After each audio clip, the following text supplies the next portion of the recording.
Dollar एक ultimately scam है जो आपकी सारी जनरेशन्स के साथ किया गया है।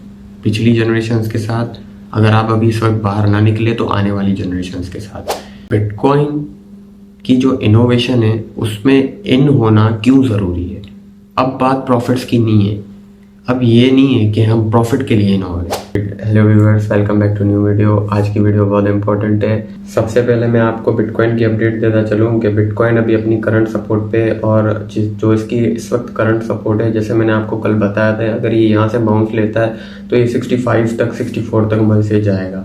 लेकिन अगर इसको ज़्यादा बड़ा बाउंस लेना है तो एक दफ़ा इसने 59 या 58 500 तक आना ही आना है। तो अगर आपने बाइंग करनी है बिटकॉइन की, अगर आपने बाइंग करनी है तो 58 500 या 59 ये एक अच्छी प्राइस लेवल होगी, आपको देखने को मिलेगी।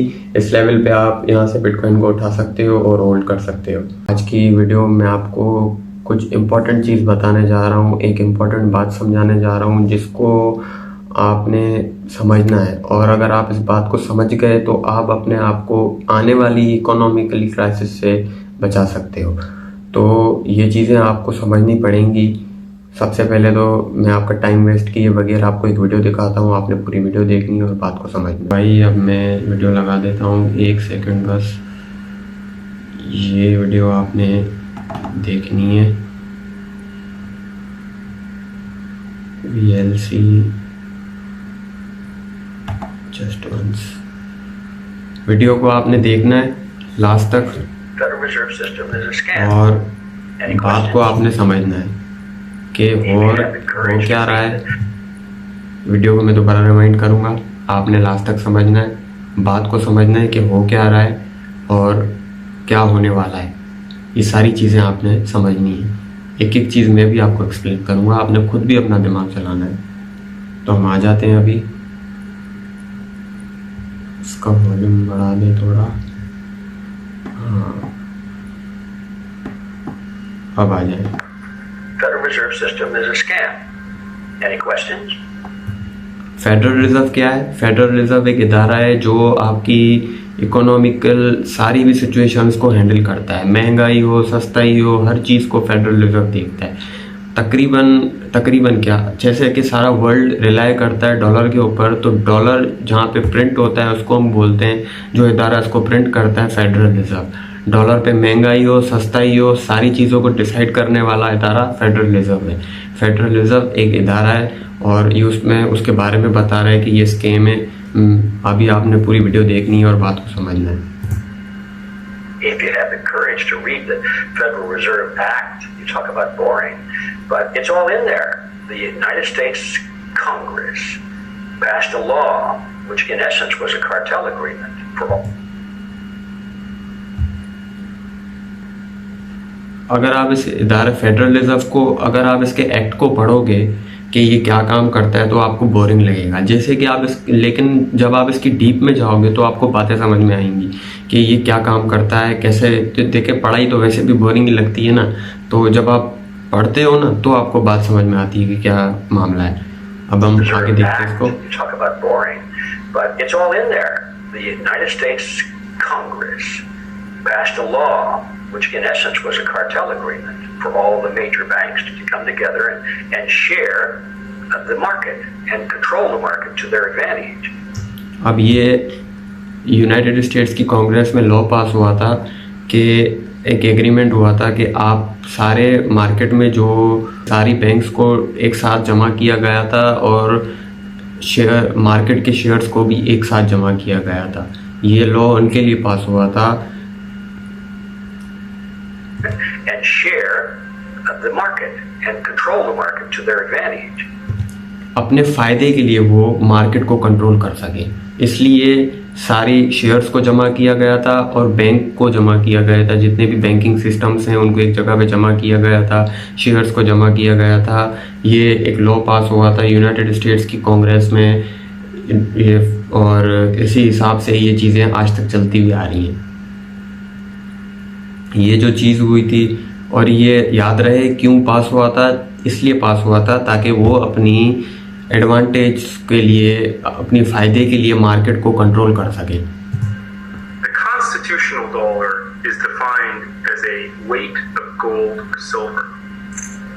The genius of the Federal Reserve Plan was it inserted a man in the middle in 1913 between the Constitution and the people in the form of the Federal Reserve. And that was the introduction of the Fed dollar.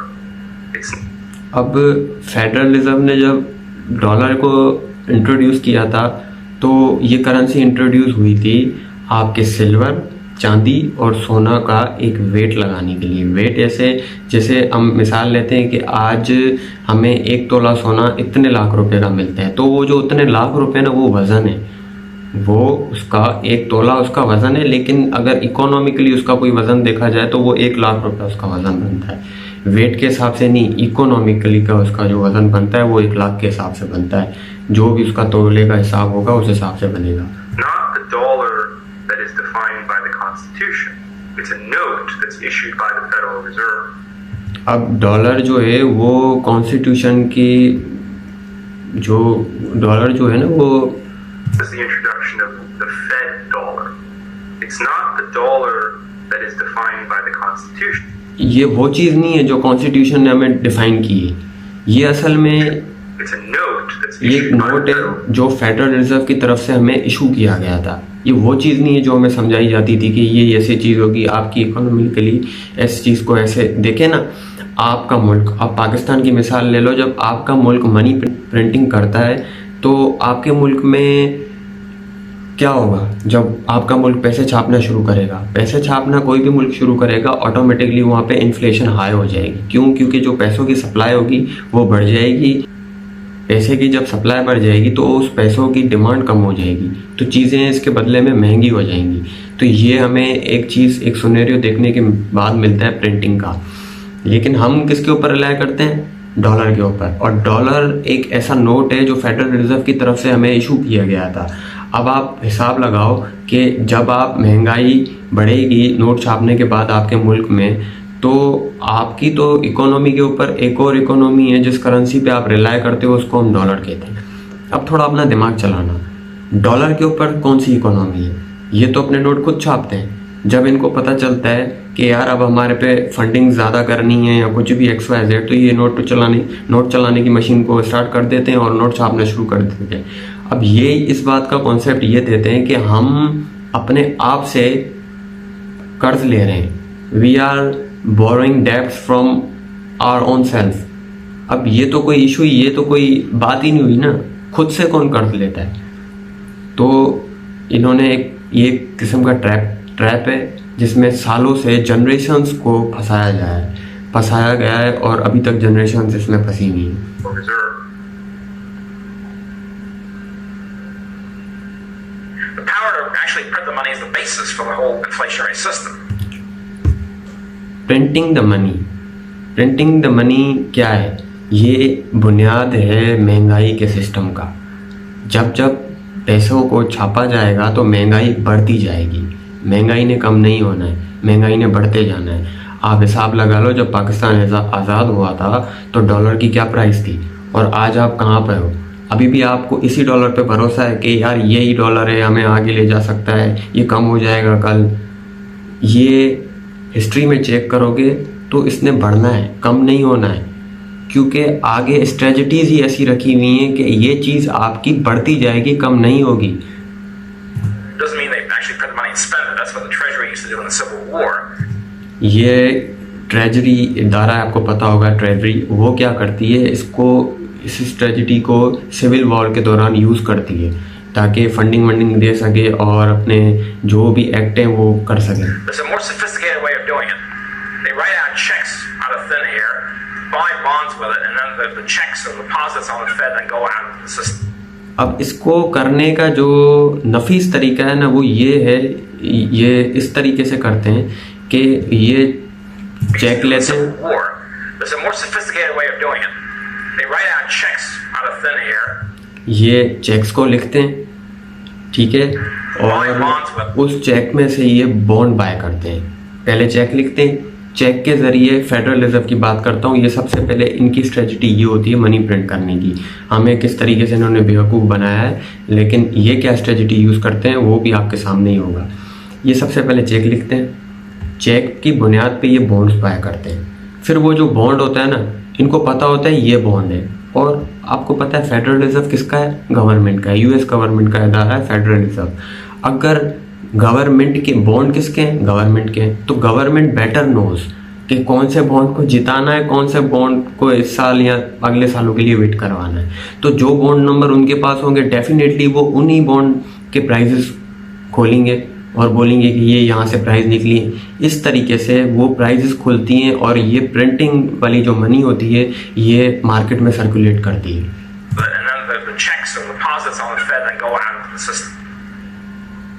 Now that we have the Federal Reserve System, now that we have a means of creating money ourselves, creating money, the purpose of tax has become very narrow.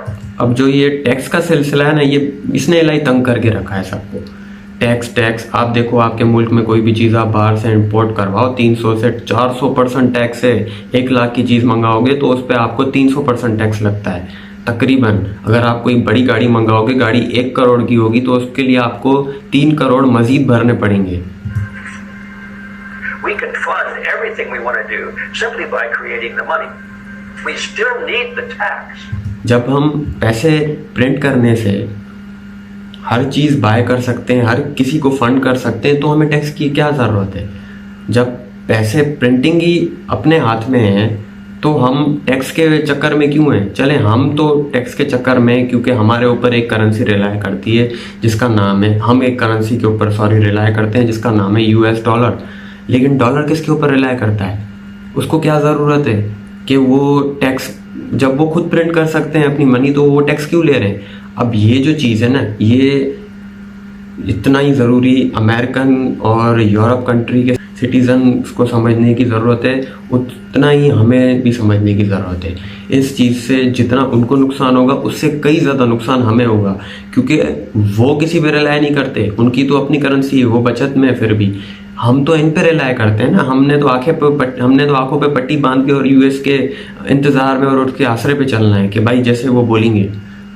Primarily as a social mechanism, as a means of engineering society, as a means of control. That's what they have the taxes for. अब tax क्यों है? Tax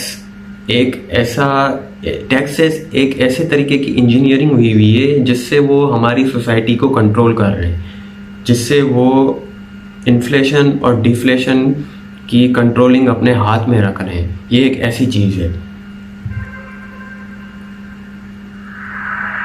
Before every election, our representatives would like to make us think we're getting a tax break. And they're able to do it, while at the same time actually raising our taxes because of a bit of magic they have in their kit bag. That magic is inflation. अब जो नए हमारे leaders आते हैं तो उसका यही दावा होता है कि हम टैक्स को ब्रेक करेंगे, लेकिन उसी वक्त टैक्स बढ़ जाते हैं। क्यों? क्योंकि महंगाई नाम के एक जादू से टैक्स बढ़ जाते हैं। क्या है भाई कि महंगाई हो गई, अब आपको टैक्स बढ़ाना है। ये चीज़ों से हमें बेवकूफ़ बनाया जाता है, हमें आज तक बनाया गया है। हमसे जो पिछली जनरेशन्स हैं उनको भी इसी तरीके से बेवकूफ़ बनाया गया है। आज तक भी हम इसी दलदल में फंसे हैं। They reduce the tax rates, but the taxes we have to pay go up because we are automatically shoved into higher brackets by the effect of inflation. A neat trick. Taxation without representation. वो क्या करते हैं, tax को कम कर देते हैं, लेकिन वही टैक्स आपको ऊपर जाने के लिए, अपनी इकोनॉमी को ऊपर ले जाने के लिए भरना होता है। अब ये क्या है? ये एक किस्म का ट्रैप है। आपने इस ट्रैप को, इस बात को समझना है कि ये किस तरीके का ट्रैप है। अगर आपने वीडियो देखी, उम्मीद है आपको ये वीडियो समझ में आई होगी। वीडियो में दौरान भी मैंने आपको बात समझाई है, अब मैंने वीडियो बंद की है और मैं आपको अगेन बता रहा हूँ। सीन क्या होता है कि फेडरल रिजर्व एक इदारा है जो 1913 में जिसने अपनी एक रोल अदा करके और कांग्रेस में ये बिल पास करवाया था, ये एग्रीमेंट पास करवाया था कि भाई हमें टैक्स चाहिए, मनी को सर्कुलेट करना है, और इन्होंने डॉलर इंट्रोड्यूस करना शुरू किया था। पेपर मनी को इंट्रोड्यूस करके इन्होंने डॉलर को इंट्रोड्यूस करवाया था। अब डॉलर से सीन क्या हुआ कि इन्होंने डॉलर के ज़रिए, डॉलर से इन्होंने एक कीमत लगा ली कि अब आपको इतने डॉलर मिलेंगे अगर आपके पास पड़ा हुआ सोना या चांदी हमें चाहिए। These things are commodities, and commodities are too much important things in our life. तो हमसे हमारी कॉमोडिटीज़ छीनी गई, हमसे सोना छीना गया, बैंक्स में जाके हमने रखवाया है, हमने गवर्नमेंट को अपने गोल्ड्स दे दिए, अपने सिल्वर्स दे दिए। हमसे पुरानी जनरेशन की बात कर रहा हूँ मैं, 1913 के दौरान। और उन्होंने क्या किया, उन्होंने इस सारी चीज़ों को एक साइड पे कर दिया और काफ़ी सारी चीज़ों उन्होंने हमें ना बताई, ये चीज़ें पास हुई। उसके बाद फेडरल रिज़र्व ने काफ़ी लोगों से सोना लेने के बाद, अब कुछ लोग ऐसे भी थे जो अपने गोल्ड्स को प्योरिटी दे रहे थे, नहीं दे रहे थे अपने गोल्ड्स और अपने सिल्वर्स। वो कह रहे थे कि हमारे लिए यही सब कुछ है। जब इन्होंने देखा कि हमारे पास गोल्ड का रेशो ज़्यादा है और मार्केट में मनी, पेपर मनी का जो है, पेपर मनी का जो से वो है इंट्रोड्यूस हुआ हुआ डॉलर है, पेपर मनी जो इंट्रोड्यूस हुआ हुआ डॉलर है वो मार्केट में ज़्यादा सर्कुलेट कर रहा है गोल्ड के बिहाफ पे। तो इन्होंने क्या किया, इन्होंने ऑटोमेटिकली पेपर मनी और उस गोल्ड के पेयर के हिसाब से गोल्ड की प्राइस नीचे गिरा दी। अब जो गोल्ड नहीं दे रहे थे उनको खतरा हो गया कि यार दिन ब दिन वैल्यू तो कागज़ की होती जा रही है, सोना किसी काम का नहीं है। तो जो गोल्ड नहीं दे रहे थे उन्होंने भी इनको आके अपना गोल्ड जमा करवा दिया। ये इनका एक लास्ट तरीका था। तकरीबन आपके मुल्क का सोना हो, कितना भी हो, वो इन्हीं के पास है जिनकी मैं बात कर रहा हूँ। फेडरल रिज़र्व की बात कर रहा हूँ मैं किन की बात कर रहा हूँ अच्छी तरीके से आप समझ रहे हो। अगर आप मुसलमान हो आपको डीप में जाना भी चाहिए, क्योंकि आपके खुदा का दुश्मन आपका दुश्मन है। अब आपने ये देखना है कि इन्होंने हमारी कमोडिटीज़ हमसे ले ली, हमें इन्होंने पेपर मनी पे उतार दिया। अब डॉलर के बिहाफ पे हम अपनी करेंसी को भी रिलाई करते हैं कि भाई डॉलर की जो भी सिचुएशन होगी उस हिसाब से हमारे पाकिस्तानी रुपये की सिचुएशन होगी, उस हिसाब से हमारे गोल्ड की सिचुएशन होगी, उस हिसाब से हमारे पेट्रोल की, ऑयल की, सबकी यही सिचुएशन होगी। जो डॉलर की सिचुएशन होगी उस हिसाब से देखा जाएगा कि क्या सिचुएशन हो रही है। मेन चीज़ तो हुई डॉलर। अब डॉलर का क्या सीन है, डॉलर एक अल्टीमेटली स्कैम है जो आपकी सारी जनरेशन्स के साथ किया गया है, पिछली जनरेशन्स के साथ, अगर आप अभी इस वक्त बाहर ना निकले तो आने वाली जनरेशन्स के साथ। ये इकोनॉमिकली कंट्रोल करते हैं सारी सिचुएशंस को, और महंगाई कितनी रखनी है इनको सारी स्ट्रेटजीज पता है, वो अपने हाथ से रखते हैं। जब ये खुद फंड करते हैं तो देखें ना, काम की चीज़ मैंने आपको पहले बताई थी कि डॉलर ऐसी चीज़ है जिसके ऊपर कोई दूसरी करेंसी नहीं है। चले हमारे ऊपर तो करेंसी है ना, हम डॉलर पर रिलाय करते हैं तभी हमारे पास महंगाई हो जाती है। मुझे आप इस चीज़ का सवाल का जवाब दें, मुझे आप इस चीज़ का जवाब दें कि डॉलर किस पे रिलाय करता है, वो कौन सी करेंसी है जिस पे डॉलर रिलाय करता है। आप क्या बोलेंगे, गोल्ड पे रिलाय करता है। तो भाई कभी कभार तो गोल्ड की प्राइस गिर जाती है। कितनी गोल्ड की प्राइस गिर जाती है? डॉलर, अगर आप गोल्ड की तब भी बात करोगे तो आपके पास गोल्ड है ही नहीं इतना जितना यूनाइटेड स्टेट्स के पास है, और फिर भी उस हिसाब से देखा जाए तो फिर भी कीमतें नीचे गिर रही हैं। अब तो इनके पास गोल्ड भी पूरा है, इनके पास अच्छे अच्छे मिनरल्स हैं, इनके पास ऑयल है, इनके पास हर चीज़ है। ये मत समझना कि आप ये इन्होंने अभी भी ये यूनाइटेड अरब्स के और गल्फ़ कंट्रीज़ के मोहताज हैं ऑयल के लिए। वो 2 से 500 साल या 1000 साल की प्लानिंग भी रख सकते हैं अपने पास। ये आप और हम हैं जो इतने बेवकूफ़ हो गए अपनी जनरेशन्स में, उस टाइम से लेके अभी तक इतने बेवकूफ़ किए गए हैं हम कि हमें कुछ चीज़ों का इल्म नहीं है। हमें सब चीज़ों से दूर रख के हमारी आंखों पे एक अलग डिस्प्ले दिखाया गया है कि आप लोगों की ये दुनिया है। आपको तो पता ही नहीं है कि आपका पास्ट क्या था, आपको तो पता ही नहीं है आप पहले कैसे थे। क्या आपके आबाओ अजदाद ने भी बेबी लोलीटून्स देखे थे? कभी आप खुद से सवाल करना, क्या उनके भी यही कल्चर थे? आपको तो अपने कल्चर से चिढ़ लगती है कि यार क्या कल्चरी हो रहे हो, और लीव दैट कल्चरी थिंग्स, बस हम मॉडर्न हैं। आप तो वेस्टर्न को कॉपी कर रहे हो। सबसे बड़ा तो आपका ये ट्रैप है जिसमें आप फंसे हुए हो, और ट्रैप में फंसाते फंसाते सबसे पहले आपको ख़त्म किया जाएगा इकोनॉमिकली तरीके से। वो मैं आपको समझा चुका हूँ आपको कैसे ख़त्म किया जाएगा। जब भी डॉलर प्रिंट होता है तो 1913 में 2% टैक्स था। आज देखा जाए तो 2 से वो 70 हो गया। अमेरिका की बात कर रहा हूँ, 2 से वो 70 हो गया। अब दिन ब दिन, ईयर बाय ईयर टैक्सेस बढ़ते जा रहे हैं, कम नहीं हो रहे। हिस्ट्री खोल के आप किसी भी कंट्री की चेक करो कि टैक्स कम नहीं हुए। अगर 100 गुना टैक्स बढ़ा है तो 20% कम हो जाता है। इसको कम होना नहीं कहते हैं, इसको तो एक स्कैम बोलते हैं, इसको तो एक तरीके से स्कैम कहा जाता है।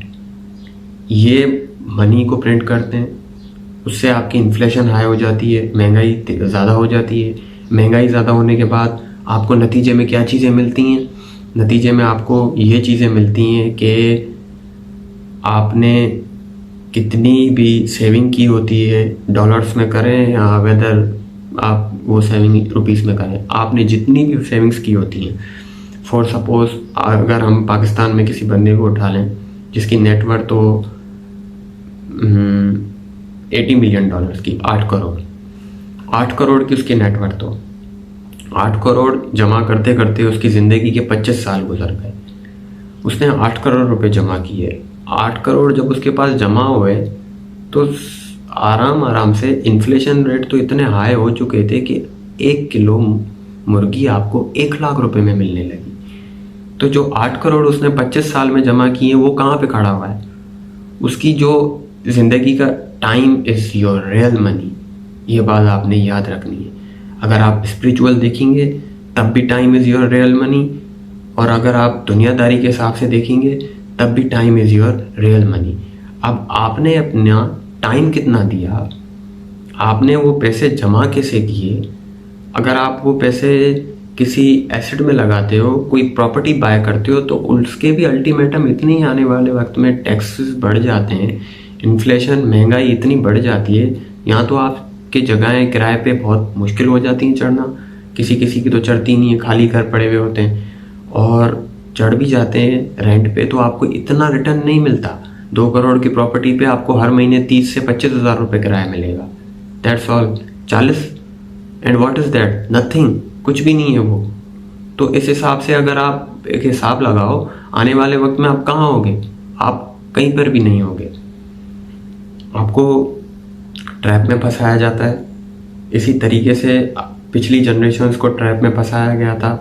ये सारी स्कीमें एक्सप्लोर हो चुकी हैं, और जिसको जिसको बात समझ में आ रही है उसको ये बातें समझ में आएंगी। इम्पोर्टेंट बात करता चलूँ कि बिटकॉइन की जो इनोवेशन है उसमें इन होना क्यों ज़रूरी है। अब बात प्रॉफिट्स की नहीं है, अब ये नहीं है कि हम प्रॉफिट के लिए इन हो रहे।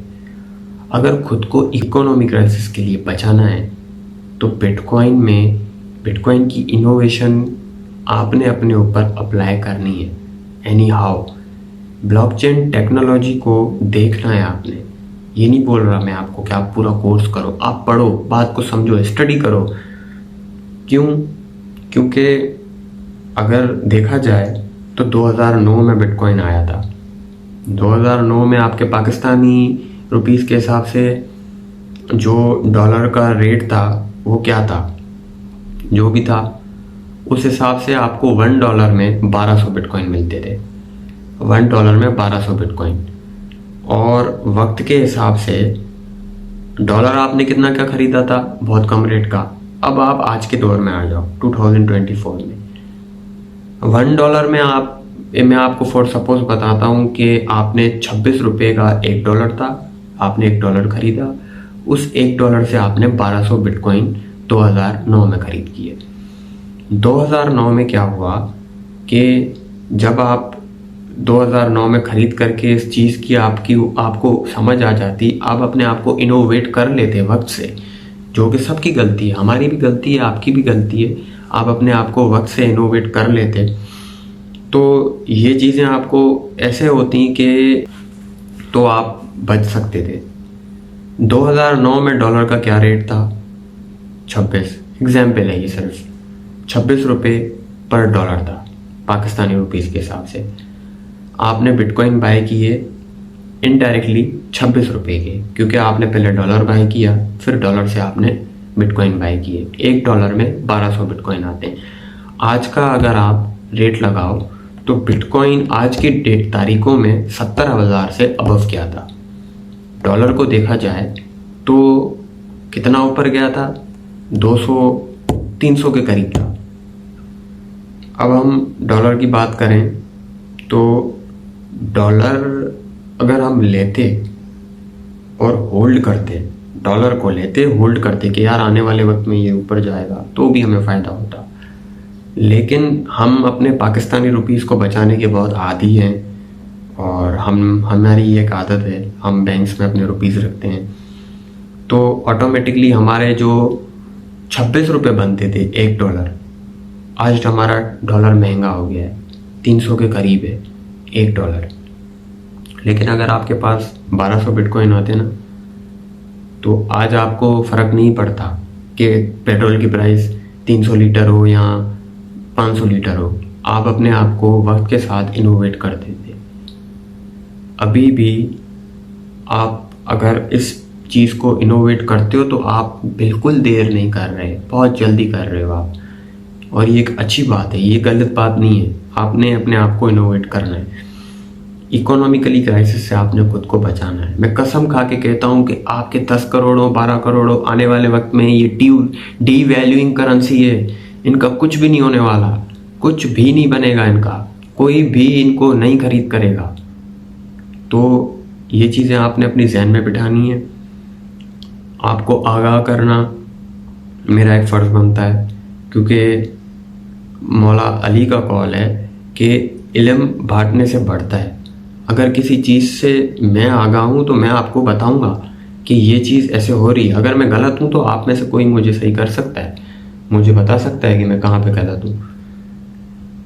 अब मैं यही कहना चाहता हूँ आपको, बिटकॉइन महंगाई और सस्ताई की जंग है। बिटकॉइन और डॉलर का पेयर देखा जाए तो ये महंगाई और सस्ताई की जंग है। आप किस तरफ जाना चाहते हो वो आपकी मर्ज़ी है। बिटकॉइन जब $1 में 1200 बिटकॉइन मिलते थे, आज दोबारा बिटकॉइन उस प्राइस पे नहीं जाने वाला। ये बहुत बड़ी कंपनी है जेपी मॉर्गन, आपको पता भी होगा, अगर नहीं पता तो मैं आपको बताता हूँ। ये एक इन्वेस्टिंग कंपनी है, और इसके जो मालिक हैं उन्होंने कई बार ये बातें कही हैं कि bitcoin is a Ponzi scheme. हर दफ़ा वो यही कहते रहे। रिसेंटली पता चला है कि उन्होंने तकरीबन 2 लाख समथिंग डॉलर्स के बिटकॉइन खुद होल्ड किए हुए हैं, और काफ़ी नीचे प्राइस से होल्ड किए हैं। अब आप सोचो, ये आपको बोल रहे हैं कि ये चीज़ स्कैम है, और खुद होल्डिंग पे रखे हुए हैं। क्यों? इनको खुद को भी भरोसा नहीं है जिस करेंसी पे ये रिलाय करके बैठे हुए हैं। तो आप कितना इसे एतबार से बैठ सकते हो? और बगैर रिसर्च के मैं आपको बता रहा हूँ, महंगाई ऐसी चीज़ है जो अच्छी भली फैमिलीज़ को मुतासिर कर देती है। उस चीज़ की तरफ, उस गरीबी की तरफ जहाँ आपका ज़हनो गुमान भी नहीं जा सकता कि ये फैमिली यहाँ पे जाएगी, और हो भी जाता है, काफ़ी दफ़ा हुआ भी है। इस महंगाई से खुद को अगर बचाना है तो आपने इकोनॉमिकली अपने आप को एक्सप्लोर करना है। आपने इस बात के बारे में रिसर्च करनी है, खुद की रिसर्च है, गूगल है, हर चीज़ है आपके हाथ में, मोबाइल है, आप देखो, जाके रिसर्च करो इस पे। देखो कि मनी प्रिंटिंग से क्या होता है, देखो कि फेडरल रिजर्व क्या है, देखो कि आप थोड़ी रिसर्च करो, आपको किस तरीके से बेवकूफ़ बनाया गया है, इस चीज़ पे देखो, थोड़ी नज़रसानी करो और अपने आप को इकोनॉमिकली क्राइसिस से बचाओ। काफ़ी कंट्रीज ऐसी कंट्रीज़ हैं जिन्होंने बिटकॉइन की बाइंग शुरू कर दी है। एल सल्वाडोर, रशिया एक्सेप्ट करने लग गया है, हांगकांग, अमेरिका खुद एक्सेप्ट करने लग गया है, हालांकि जंग वहीं पे जारी है कि इसका क्या करना है, और खुद उसको अडॉप्ट किया हुआ है। कितनी सारी बैंकिंग है जो अभी कोलैप्स कर गई हैं और उन्होंने बिटकॉइन को अडॉप्ट किया है। ये इन सब चीज़ों के पीछे एक रीज़न है। ये रीज़न आपने समझना है कि ये रीज़न क्या है। खुद को आपने बचाना है और आपको बचाने कोई नहीं आएगा। ये चीज़ आपको खुदा की ज़ात ने दी है और इससे आप कुछ भी, एल्बर्ट आइंस्टाइन भी आपकी तरह इंसान था। इंटेलेक्चुअल बंदा तब बनता है, पीएचडी होल्डर भी एक इमोशनल बंदा हो सकता है। आप जब पीएचडी होल्डर को देखोगे तो गलती या बेवकूफ़ी वो भी कर सकता है, लेकिन एक अनपढ़ बंदा भी आपको अक्लमंदी वाली बात कह सकता है। आपकी डिग्री डिसाइड नहीं करती है कि आप कितने होशियार हो और कितने, डिग्री तो एक, आप समझ लें कि एक गत्ता है जिस पे आपका नाम लिखा हुआ है और एक साइन हुई हुई है किसी चांसलर की, वाइस चांसलर की, जो आपको ये प्रेफर करती है कि ये आपकी डिग्री है, आपकी क्वालिफिकेशन है। तो आपकी डिग्री आपके बिहेवियर से पता चलता है कि आप कितने इंटेलिजेंट हो, आपकी उन बातों से पता चलता है। आपने अपनी चीज़ों पे रिसर्च करनी है, खुद देखना है। मैं आपको यही एडवाइस दूंगा कि वक्त के साथ खुद को इनोवेट करें, अपनी करेंसीज को बचाएं, अपने आप को बचाएं। अगर आप आज भी इन्हीं रुपीस पे भरोसा करेंगे तो इनको संभाल के रखें, उस बैंक को बाद में ढूंढते रहिएगा जो तबाह हो जाएगी और बंद हो जाएगी, जिसमें आपने अपने पैसे रखवाए हैं। अब लास्ट में इस चार्ट से रिलेटेड मैं आपको बात समझाने जा रहा हूँ कि इस चार्ट को आप देखें, कब से ये वीडियो में चल रहा है, और ये देखें कि इस चार्ट में हो क्या रहा है, क्या समझाया जा रहा है। 2016 में हमें कितने बिटकॉइन चाहिए थे एक घर को खरीदने के लिए और कितने डॉलर चाहिए थे। फिर आराम आराम से वक्त गुजरता गया तो उसके बाद हमें कितने, कुछ सालों बाद कितने डॉलर्स चाहिए थे और कितने बिटकॉइन चाहिए थे। इस चीज़ को देख के आप यकीनन समझ जाओगे, उम्मीद है मुझे, कि मैं किस हिसाब से कह रहा हूँ कि बिटकॉइन डिफ्लेशन और इन्फ्लेशन की जंग है, महंगाई और सस्ताई की जंग है।